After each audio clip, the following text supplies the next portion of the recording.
लोग कहते हैं हर शहर में कुछ घर ऐसे होते हैं जहां दीवारें सिर्फ खामोश नहीं होती, वो याद रखती हैं। दिल्ली, रोहिणी सेक्टर 11। एक साधारण सी 4 मंजिला इमारत, दिन में बिल्कुल आम, लेकिन रात में कुछ और। चौथी मंजिल, फ्लैट नंबर 4, 107। ये कहानी वहीं से शुरू होती है। उस फ्लैट में रहती थी 62 साल की शकुंतला देवी।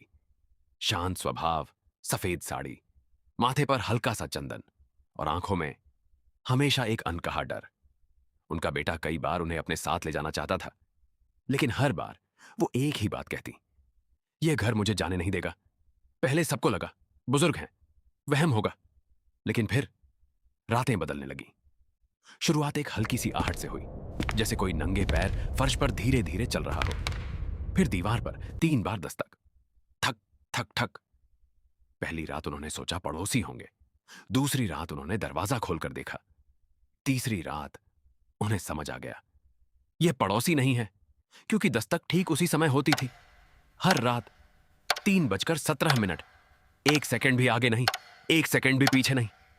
उस समय कमरे की हवा अचानक ठंडी हो जाती, घड़ी की टिक टिक तेज सुनाई देने लगती और उनका दरवाजा अपने आप हल्का सा खुल जाता, जैसे बाहर कोई खड़ा हो, इंतजार करता हुआ। एक रात उन्होंने हिम्मत करके दरवाजा पूरा खोल दिया।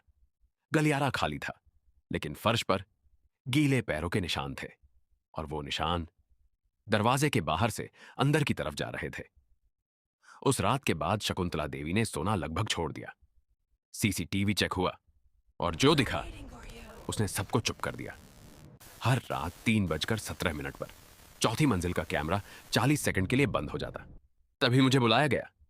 मैंने पहले भी अजीब केस देखे थे, लेकिन इस फ्लैट में कदम रखते ही कुछ अलग महसूस हुआ, जैसे कमरा सांस ले रहा हो। दीवारें नम थीं। शकुंतला देवी सिर्फ एक बात दोहराती रहीं, आज वो सामने आएगा। मैंने कैमरे लगाए, रिकॉर्डर ऑन किया, घड़ी पर नजर टिक गई। 3:16। कमरे की हवा भारी हो गई, मेरे हाथों की नसें ठंडी पड़ने लगी। 3:17। लाइट एक पल को मंद हुई और फिर कैमरा बंद नहीं हुआ था। सुबह जब फुटेज देखी गई, मेरे पैरों तले जमीन खिसक गई।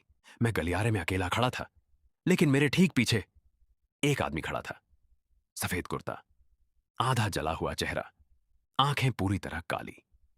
वो मुझे नहीं देख रहा था, वो शकुंतला देवी को देख रहा था। पुराने रिकॉर्ड निकाले गए। साल 2009। इसी फ्लैट में एक आदमी रहता था, रमेश मल्होत्रा। पत्नी और बेटे की सड़क हादसे में मौत के बाद वो मानसिक रूप से टूट गया था। पड़ोसियों ने बताया था वो रात में दीवार पर 3 बार दस्तक देता था, जैसे किसी से जवाब मांग रहा हो। और जिस रात उसने फांसी लगाई, समय दर्ज हुआ था 3:17। अब सब जुड़ रहा था।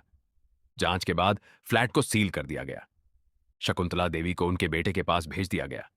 लेकिन कहानी यहीं खत्म नहीं हुई। आखिरी रात जब मैं इमारत से बाहर निकल रहा था, मुझे लगा किसी ने मेरे कंधे को हल्के से छुआ। मैंने पीछे मुड़कर देखा। चौथी मंजिल की खिड़की में एक परछाई खड़ी थी, आधा जला हुआ चेहरा। और फिर इमारत का मेन गेट अपने आप बंद हो रहा था।